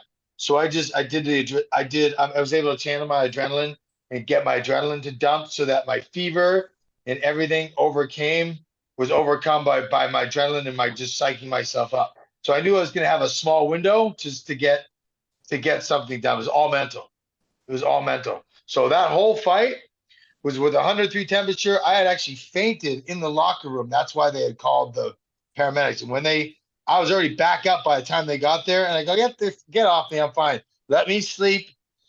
You know what I mean? Ice bag on Jeremy had an ice bag on my chest. I was just kicking it, ice bag under my neck. And I'm thinking everything's flooding back right now. And then I remember we just got hyped up. I ran down to the ring and went down to my knees, and I had to keep waving and like I just had to keep like amping. I was like, "Let's go, come on, let's go!" I was screaming to make him come down to the ring to keep my adrenaline. I was trying to just keep dumping because I'm afraid if I let the gas off the pedal, I was gonna fucking collapse in the corner. Do you know what I mean? And then I got clipped a few times. The fight was actually going pretty well. I was actually coming back at the end of that round after being clipped with a couple of head kicks, a couple of nice punches. I was just Broadway staying connected. I wasn't landing much, but I was staying connected. But people also get tired when they're beating the shit out of someone too. Do you know what I mean? So he's actually getting tired. And right when I was able to punch my way in, pick him up, put him down to the ropes, and start going for what I thought was a finish, they jumped in and stopped the fight. And I went, yeah. And they go, no, the fight's over. You're cut. It's a stoppage, of course, because it's his hometown. I pulled his legs out in the corner. I pulled his legs out, went for a couple strikes, and they immediately jumped in because he had hit me with the elbow. It was just too deep. I took 17 stitches, but I quickly tried to fight my best for the next 30 seconds till they stopped the fight. So I thought when I clipped him, he got in there real quick and pulled his legs out from under him. I thought they were going to give me a quick TKO for me.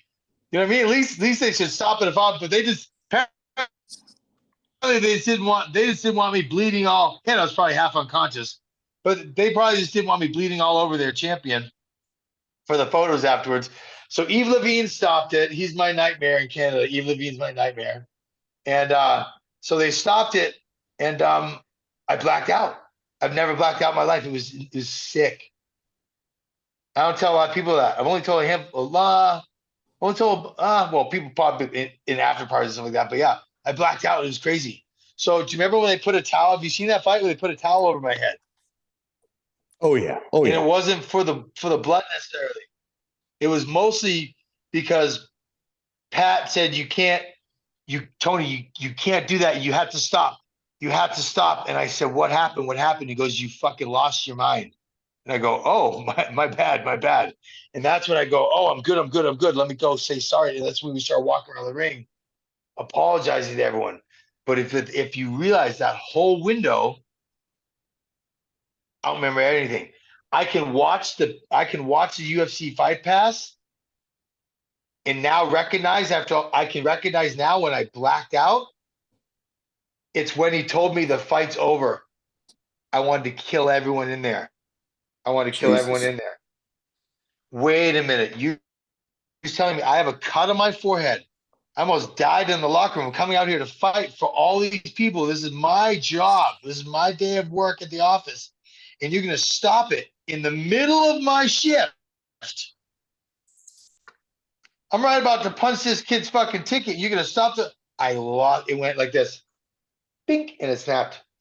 And to me, I think that's the coolest thing about, like, one of the coolest moments in my fighting career. And I hope I never get to that point again in my life, because that means something really traumatic has to happen.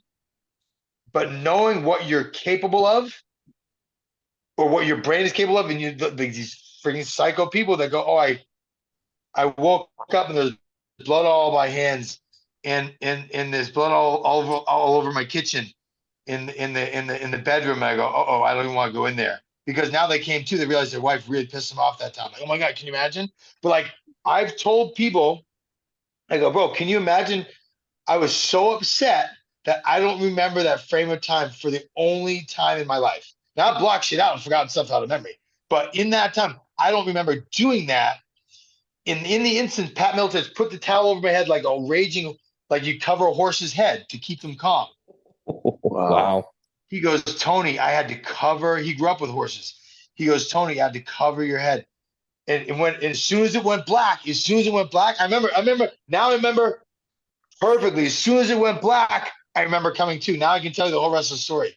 But he goes, I don't remember. I've seen it on video, but I don't. He goes, you were running around. You reached for Levine. You were reaching for people over the ropes, as they all ducked under the ropes and were getting out of the ring. And you were fucking clawing at people and chasing people out of the ring. I go, really? I go, I don't remember. I'm like, oh my God. He goes, Tony, you got to stop. And I took the towel off. I'm like, I'm fine. Like, let me see. Like, holy shit. And that, like, all the lights came back on. But I was like, but with the lights on, without the towel, they were off. I was blacked out. Didn't even know what I was doing. Just chasing anything with a pulse, because I was so upset about what just happened, that someone would do that to me. And I was in fight or flight. Isn't that insane? It's crazy. It's literally what I guess the definition of it would be. What did you right? I mean, so you've had a brief stint of crazy. Did you ever talk to Yves after that? Did you ever talk to Yves Levine about that? Yeah. No, I gave Goulet the gift of a rematch later on in my career, and thought I'd walk through him real quick. And unfortunately, I was Yves was the ref for that fight, and Yves Levine was the ref for that next fight. It was in Apex. No, not in Apex. It was in I forgot. It was in Canada, but I got stopped right away. I forgot. It was second fight with Jonathan Goulet, and I was it was in training TKO. with a new TKO. TKO. Okay. In Toronto or Montreal. It was in Montreal. Man, I woke up at 5 in the morning. I'd seen some. The trainer I was training with was a Japanese soothsayer, and she was raised to talk to spirits when she was a little kid by her family and her grandma and great grandma and all that shit. And the women in her family were raised to talk to spirits. And their house was in Toyama, Japan, and it was like 3.5, 4 hours away from Tokyo. And we went there for my trainer and this girl's wedding at her parents' house in the country. And it was an old samurai hospital, so there's a lot of spirits in that building, you know. Yeah. And they brought me to that to that location for their wedding because I was a good friend of theirs, but also because she had recognized when she first met me that I was seeing spirits. Because when these soothsayers and these people, these spirit talkers, they see someone, they can see their aura. And she goes, "Oh my God, your aura is black," right? So I knew that for months, and I had been seeing spirits. I had some bad experiences in Iowa, and that's one of the reasons I left Iowa was because some shit that had happened in someone's house had shit going on in it like that. And we had planned to go to Japan to go get those spirits cleansed, but this is beforehand when I had this fight with Goulet, the second fight. So I still had the spirits with me. That morning at 5 a.m., I woke up in the hotel room, couldn't get back to sleep. Now I understand I don't have to fight till later that night, right? Till the evening, I don't even have to report till 5 or 6 o'clock, right? So I had to sleep, try and get some sleep today, eat breakfast, maybe have a little lunch or whatever, and go back to sleep for a while. So at 5 a.m., I woke up with horrendous nightmares. And the nightmare was this nightmare of my forehead being opened up like this and being elbowed. So Jeez. I woke up with my forehead being opened up and I couldn't get back to sleep. And I went down to the lobby around 7 a.m. because I laid in my bed, couldn't get down. I said, well, maybe I'll just start my day and I'll get tired and I'll see if the buffet's open. And my friend's fiance was down there. And she says, she looked at me, she started weeping, right? As did I. My tears immediately. When you see spirits like that, your goosebumps, your body floods with like cold. And she looks at me, she goes, your aura is black. I cannot sleep. I woke up 2 hours ago. Our rooms were next to each other. You understand, right? So she says, yeah, this is not good. This is not good. So she's like, let's get you fed. Let's try and have you go back upstairs. So I went back upstairs around 2 o'clock. I was trying to hang out. Pardon me. And we came back up.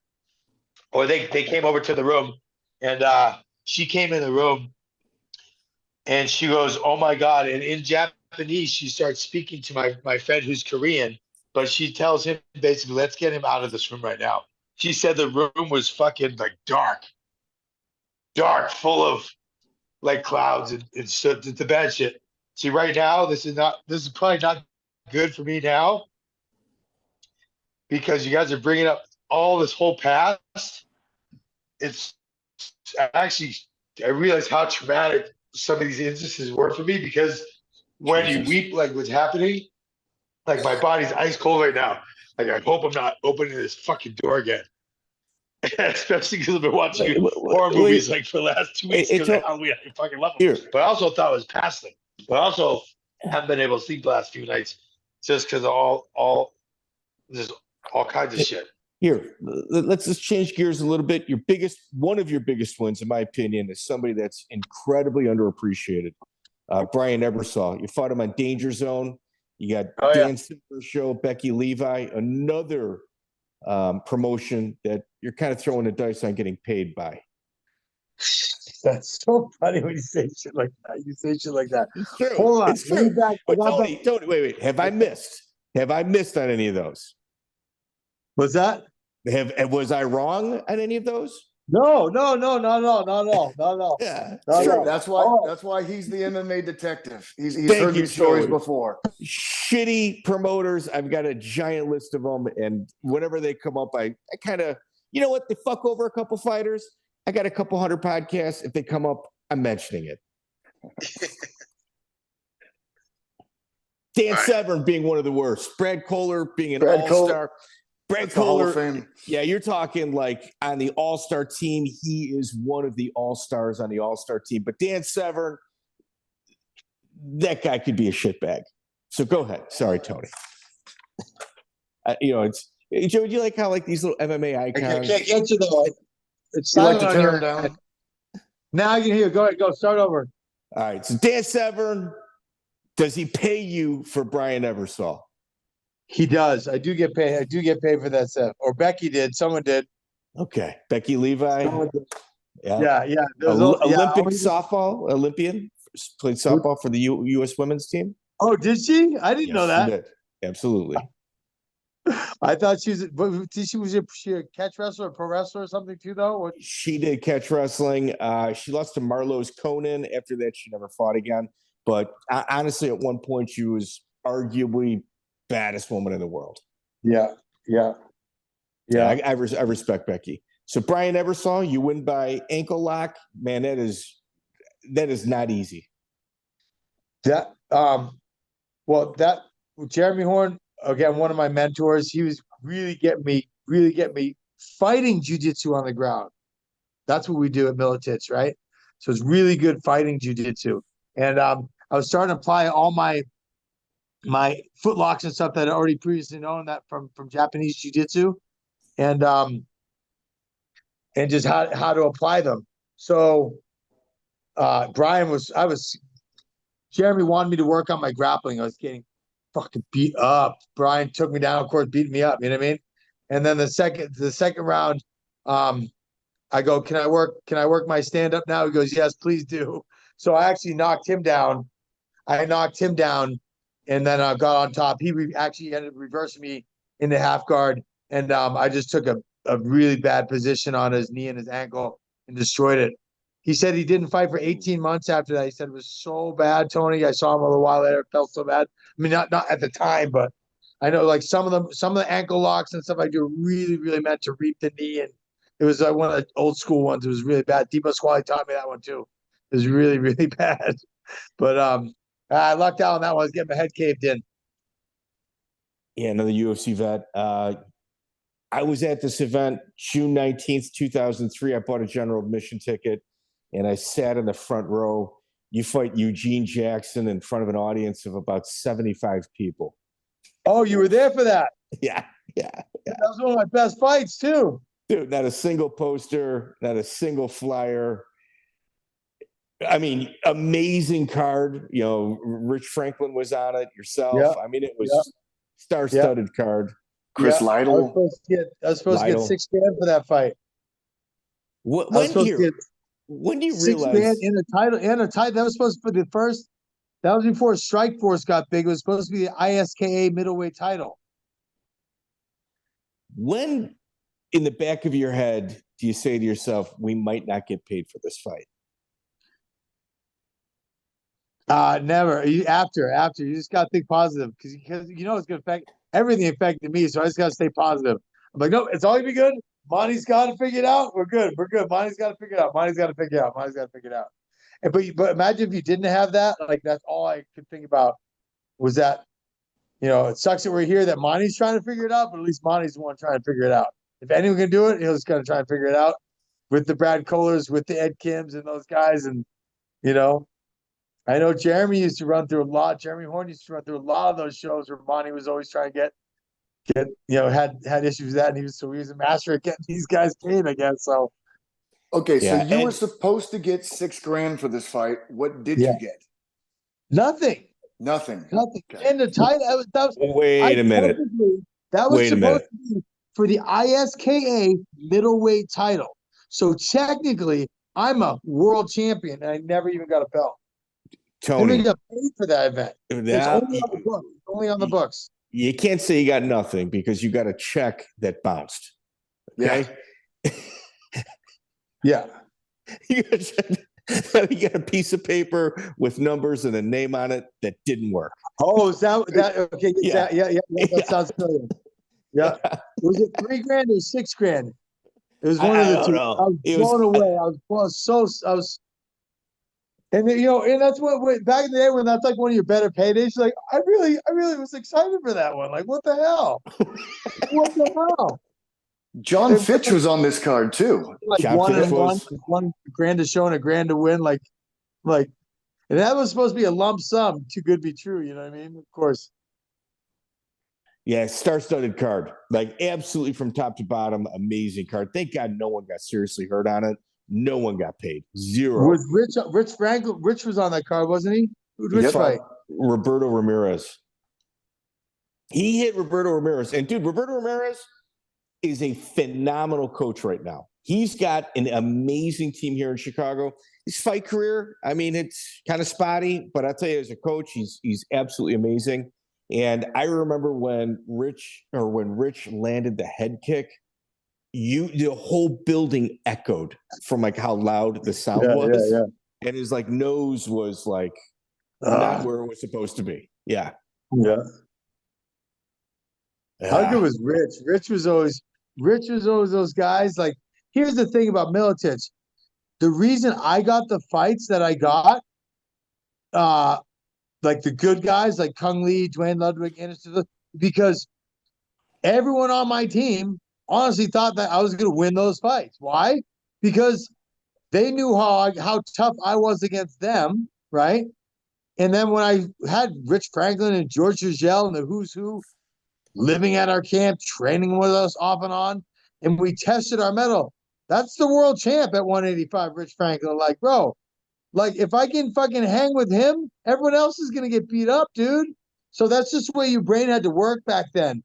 You know what I mean? And honestly, when I didn't look shitty, I never looked bad in the room. So when you're looking good and when you're doing well against Jeremy Horn and Rich Franklin, Monty's gonna give you the opportunity to fight Anderson or Kung or some shit like that. So like, thank you, dude. Let's go get that. You know what I mean? And I always thought, look, hey, if they're letting you fight for the title, they're willing to let you hold it if you win. You know what I mean? You know, they're not gonna let someone fight for the title that they definitely don't want to see win. And if they win, they're gonna go, oh shit, now what do we do? Let's just disband this weight class because we don't never want that person to be on the microphone. Do you know what I mean? It would have never been. So I was always a crowd pleaser, always try to get in there and fucking go out on my shield or take you out. But man, I think I went for four titles of some level or not, and it just came up short every time. Well, you had a hell of a run though, like you really did. In November of 2003, Phil Baroni started calling you out. That's really when the feud started. Did you and Phil ever run into each other in Vegas? Yeah, and then he slipped. My wife worked at a bar, and he worked at a bar, and a bunch of these guys. They all worked out at the Spearmint Rhino. Frank Mir, Roy Nelson, Phil Baroni. They're all bouncers and security. My wife was working in the VIP room as a bartender, and I would go down there with my kickboxing training. We'd eat fried shrimp and hamburgers and drink Patron shots after practice and shit, or just go see my girlfriend. My wife now, and Phil Baroni handed a note to one of the bouncers, and one of the bouncers, it goes like this: "Hey, bro, this is from Phil." I open it up. It says, "Hey, Tony, I know we've had our issues, but will you help me train for my next fight?" I fucking like, what, dude? And so ever since then, I went out. I saw him. He's like standing there in his monkey suit, like ready to, doing security. Like, Phil, like, what's up? I'm like, dude, I got your note. He's like, what do you think? I'm like, dude, I'm fucking cool, dude. That's fine. I go, and we ended up training, I think, like 2 times. I held mitts for him, but then he had some shit going on. He was such a flake, at that time. But we were always, it was fine. Like, because I'd always seen him around. We had seen each other in hotels though with our teams. And he'd be like that. He would rage. I'd be like, whatever, dude. Come on, dude. So it was like that until this night at the club. I got this note, and I'm like, what, dude? And I'm like, he's probably like, if you can't beat him, join him. And we're not gonna fight at that point. So it was like, I don't know. It was just weird. But I just thought he's a weird dude. And then obviously he is a weird dude because he's crazy, right? It's worse than weird. Yep. Yeah. He's got an uphill battle he's fighting right now. That's for sure.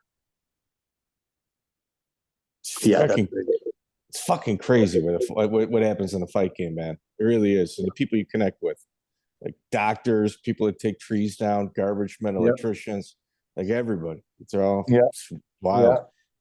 Yeah. I connected with Thomas Denny after he choked me out, and I didn't know what happened. I was like, I mean, we've even said, like, honestly, Tommy, I thought I was gonna walk through you, bro. Like, not for nothing, like, and.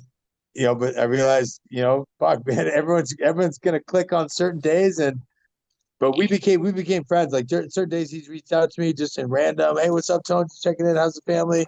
I love shit like that. You know what I mean? In July of 2004, Chael Sonnen actually wrote a letter kind of taunting you to fight. Oh my God. Read what it's I remember vaguely about it. He was trash talking to me. I'm like, who is this? And I remember at the time, what year was it? 'Cause we didn't know who he was at the time. No one did. 2004, you were like his entry into talking shit. Yeah. Yeah.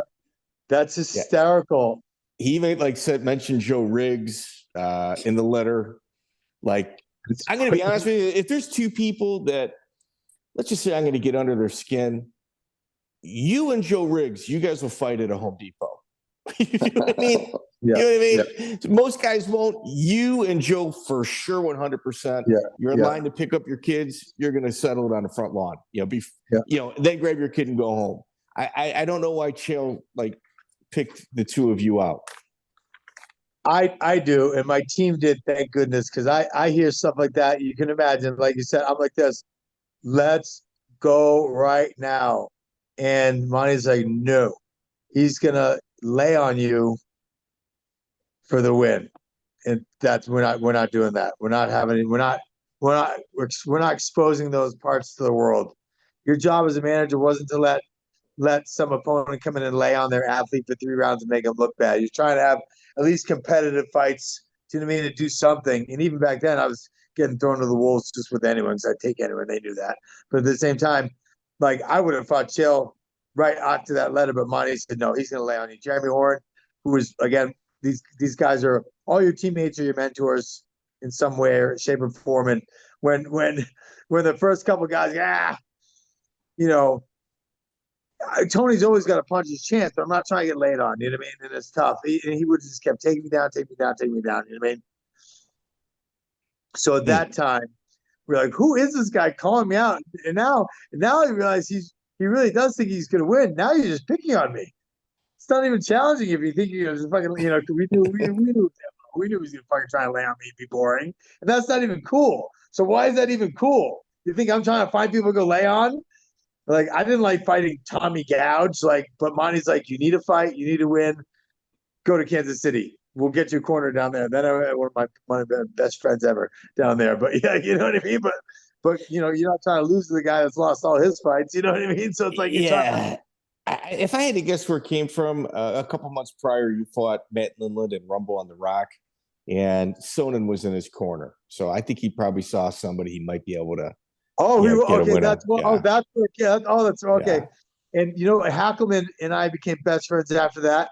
He goes, "That was Matt's toughest fight today, Tony." Hackelman picked me up off my feet, gave me the biggest hug after that fight, and I did shitty during that fight. That's my first fight ever gone 3 rounds. I was starching people or lose or getting finished, but I was starching people at that point. I'd never gone 3 rounds, so I thought I had a shitty fight. I was like, if I was a little better at that point, I think that was like his best version. And I was like, bro, I was just getting better at that point. I was like, Lindland was a savage though. He's a savage, and they didn't want to Chael Sonnen me. Get me Chael Sonnen again, They didn't want to give me Matt Lindland again by going with Chael Sonnen. I mean, yeah. Strikeforce. That was a crazy fight though. June 22nd, 2007, he fought for Strikeforce. Did Gary Shaw pay you not to take the fight to the ground? What's that?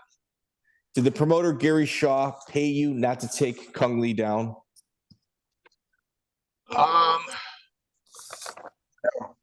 No, but they did. I did. Remember, I was on the marquee. This is my first time being on marquee. It's on Showtime, Fryklund versus Kung Lee. So I'm like, this is the coolest thing ever when I'm watching TV. You know what I mean? So I'm not bailing out no matter what. I was training with my coach Glenn Amador and Kirk White from Boise State Wrestling, and 2 weeks out, I tore my ACL, PCL, and MCL 2 weeks out from that fight. Okay, because the rumor was that you got tipped out to keep it on your feet. No. I wish. It's just I tore my. I did the what they call it, the unlucky triad. So the ACL, PCL, MCL. and it's about 2.5 weeks out. So I was just injecting with cortisone. They had my ortho. I had what's his name? Dr. Smith. He used to do the old K1 fights. Dr. Smith. He's in all corners of the K1 fights. I shouldn't even say his name, but he used to do the K1 fights at the Bellagio and the Mirage down here. He was friends with Ken Hahn, my trainer. So as soon as that happened, called Dr. Smith. I was getting steroid. I got a steroid and cortisone injections in my knee just to mask everything. And I wore a big bionic knee brace up until the fight, and then I took it off for fight night. And I also had slightly ruptured Achilles tendon on my right leg. So both my wheels were completely gone in that fight. I could only just kind of walk after him. You do what you did. Did Shaw give you money not to pull out? What's that? Did he give you a little extra money not to pull out of the fight? I don't know anything about that. Okay, that's cool. Hey, that's it then. That's it. Yeah, no, I don't know. All right, let me throw a couple names at you. Josh Neer. Did you find it? Was he after you, or were you there when Josh Neer was at Miletich? Josh Neer, I knew him from when him and Spencer fought 5 rounds together. When him and Spencer Fisher fought 5 rounds, and then he showed up a couple weeks later, and we all respected the shit out of him because he's here at our gym training with the guy he just went 5 rounds with. You know, how were your sparring sessions with him? I don't think I spar with Josh a whole lot. Okay. I think he sparred with some of the smaller guys most of the time. Maybe I sparred with him once. I really don't recall it, to be honest with you. I just remember since then though, well, he's one of those guys where, again, those Miletich guys are the guys that came in with that worked with us and stuff like that. I might have not been with Josh a whole lot, but he sees me. I'm like a brother. That's cool. Yeah, you guys got a bond. And I barely know him because I'm like, Josh, what's up? He's like, hey, I love that shit because those teams are deep. Team Quest is like that too. Like I see Randy or Dan Henderson or any of those guys. It's so dope. And you're like technically rival teams, but you're also pioneers of the sport, man. So fun. I love that. What about Justin Eilers? That's my brother. I see right here. Oh, Justin Eilers.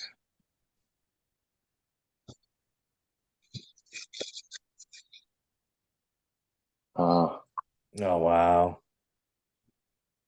It was a sad ending. I keep him on my mantle with my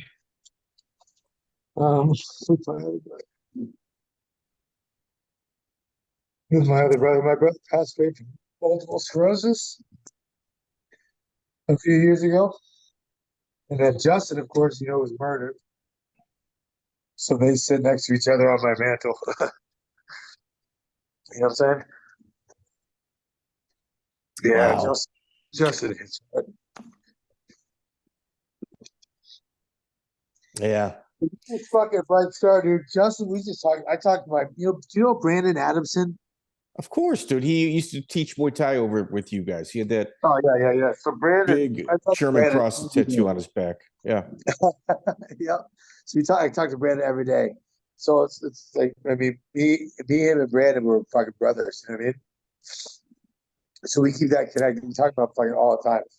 He says stupid shit about Justin all the time. It's just, but yeah, no, I love him. So Josh Neer, Justin. Oh, you tell me what else? That's the same, right? Let me get a kid that really tore your heart up too right now. No, Matt Hughes. Yeah. No, it's funny. Matt's easy though. Again, it's just like fucking all these brothers from other mothers. And thank God, most of them are still alive. But guys, you still keep losing them every year, getting our age. You know what I mean? But Matt, obviously, tragedy would happen to him. He's a brother. He's such a mentor to me. I trained a mutual friend of ours. I've known this person for 20 years, and I trained her in boxing this morning. And she goes, I just talked to Matt a couple of days ago. Told me you were training me on Monday morning, or 2 weeks. Skipped yesterday's for training him. Trained her today, and And yeah, his son just fought on Pat's undercard this past weekend. I talked to Matt. Last time Matt was in Vegas, when they come to Vegas, I try to see him every time. It's one of the reasons I did move here. Well, one of the reasons I'm happy to stay living here is because when there is sometimes when the rest of the fam does come through, I can sneak down and see them, or they can sneak up the hill and see me, or I'll swing by. We'll try to make sure to have dinner, and it's huge. It's huge because otherwise it's hard for me. You know, I'm not made a goal. It's hard for me to travel all over the country, go see Pat and Matt, my family back home and stuff like that. But when they're able to come to Vegas as kind of like the hub, at least I can make time to come down the street, spend some hours with them, and catch up and stuff like that. So, but Matt's the man. I mean, God, what do you want me to say about that guy? Fuck. Well, hey, I mean, he and Pat Miletich, when Pat was the UFC champion, I just obtained a whole bunch of behind the scenes footage, hours and hours and hours, probably a couple 100 hours. And Matt and Pat I can't describe how close they were. Yeah. Whatever Pat did, Matt did. Yeah. And then that rubbed off on all of us. It rubbed off on all of us. You know what I mean? And then, that's one of the reasons Matt, Pat moved aside to step up to 185 to fight Matt Lindland, so Matt Hughes could rematch. So Matt could fight Newton. So Matt could fight for the title at 170, which is his real weight. Remember, because Pat Miletich was going to retire. He retired after he fought Lindland, right? Yes. But they had offered him Newton, but he really wanted to fight Newton for the rematch because remember Newton choked him out with a bulldog choke after Pat was really doing a number on him. Do you remember that fight? Oh yeah. That looked amazing. Pat was really outboxing him. I really kind of feel like it was our fault ringside because I think he could hear us because a couple of us were like, he's hurt. Get up. Because I think we were yelling, get up. And like spin out of it. And Pat he spun out of it into a bulldog choke. He tried to do like an arm spin. Like not an Ippon Sanagi, but he tried to do like an arm spin throw. But the cage blocked him and Carlos Newton got him in a bulldog. Yep. In a bulldog choke. And we're like, fuck, if he stayed on the ground, because Pat's got a good ground game, he probably would have been okay. You know what I mean? But that's hindsight. But yeah, that relationship you're talking about, Pat stepped aside. I know he really wanted that fight before he retired. He wanted to retire with the belt. And they were that's why. And they were gonna let Matt. Did Matt lose his last fight? They weren't gonna let Matt in the they weren't gonna renew Matt's contract. Or they weren't gonna so it was something huge. Pat goes, I'll step up in weight, fight Lindland, then retire. And Matt, but you have to let Matt fight for the title. That was Miletich. That was all, dude. That was sick. We were blown. I was speechless. The fact that we were so. That's why we said. That's why when we went to London, that shit happened. We were so overwhelmed with emotion about caring for each other and what we do. This fight would never even happen for Matt unless Pat stepped aside. Well, in our interview with Pat Miletich, he breaks that down. And let's also correct on that? Yeah, no, you got it. You nailed it 100%. That's exactly what Pat said. But at that time, the UFC, particularly, it seemed like Dana White was really kind of targeting MFS. He didn't like Monty Cox, and he would only allow one fighter from MFS per weight class. So guys like Jason Black, and even Justin Eilers, you guys had to sit on the side. That's why I had to stay at 85. That's why I had to stay at 85 at the time. He'd make you guys sit on the sidelines forever until he got what he wanted. Yeah. So, Dan, Tony, dude, you are an absolute pioneer. Absolute My pleasure, pioneer. guys. Joey, you want to wrap this one up? Yeah. I remember seeing your debut, in the 90s, and I followed your career all the way through. So you're one of those guys that we've been waiting a long time to get on the show. So I'm glad I finally got a chance to hear your story. I learned a lot about you, stuff that wasn't in Mike's notes, which is pretty rare. So thank you for your time. Thanks for getting on here. Guys, I really appreciate you having me. Let me know if you need me again. I'm here for you. Hey, Tony, I'm going to be next time we're in Vegas, I'm definitely looking you up, man. 100%. Okay, We're going to bro. grab some lunch. Appreciate it, brother. Tony. Take care. Thanks, man. guys. Appreciate it. Yep. Joey Venti. Tony Fryklund's in the books. He is in the books, man. He was around forever, and he had a hell of a story to tell. You like the emotional ones. How'd you like this one? Well, I mean, when they cry, it's always good. I hate to say it like that, but it's true. I mean, and I'd say probably about a good 35% of the people we interview tend to get a little emotional at a time or two. For sure. I mean, we're covering a lot of stuff. A lot of times we talk about friends that just aren't with us anymore. Sadly, in the fight game, a lot of guys leave us and die at an early age. So yeah, a lot of guys do get emotional. They don't all talk about evil spirits and ghosts and stuff. That was new. That was new. That was new. Yeah. I mean, some would argue that Antonio McGee might be possessed if you listen to his interview based on that's, it. I mean, that's true. That is true. Yes, we might have a full-blown possession in the Antonio McGee interview. Yeah. There's a couple of different kinds of crazy he is. Yeah. Yeah, no, for sure. But solid. I mean, we pulled it together towards the end. We got a real good insight in the Miletich Fighting System. I think we're going to rearrange our YouTube library with like Team Quest, everybody from Team Quest, UFC 1, everybody that fought on UFC 1, rather than doing like welterweight, middleweight, party here, party there. I think what we're going to do is just kind of Brazilian Jiu-Jitsu legends. We've got a bunch of those. And wrestlers. We've got a few wrestlers. We should probably get a couple more. So like playlists? I think our playlist, we're going to have to kind of, I mean, we're coming up to, by the time this airs, we're probably right at 200 podcasts. Right. So I think we got to get our playlist a little bit better so people can kind of find our stuff with a little bit more ease. That's true. We have a lot of content, so stuff can get lost in the shuffle for sure. Yeah, Joey, this one right here, you'll hear her yelling in the background, little baby Sharon. Hey, Sharon. 1 year old. Beautiful. Almost walking. But ladies and gentlemen, like, share, subscribe. If you look at our YouTube numbers, if we're at 3,500 subscribers or maybe up to 4,000, they're going to knock us down by a couple hundred. So if you guys could please like, share, subscribe, it's greatly appreciated. Absolutely.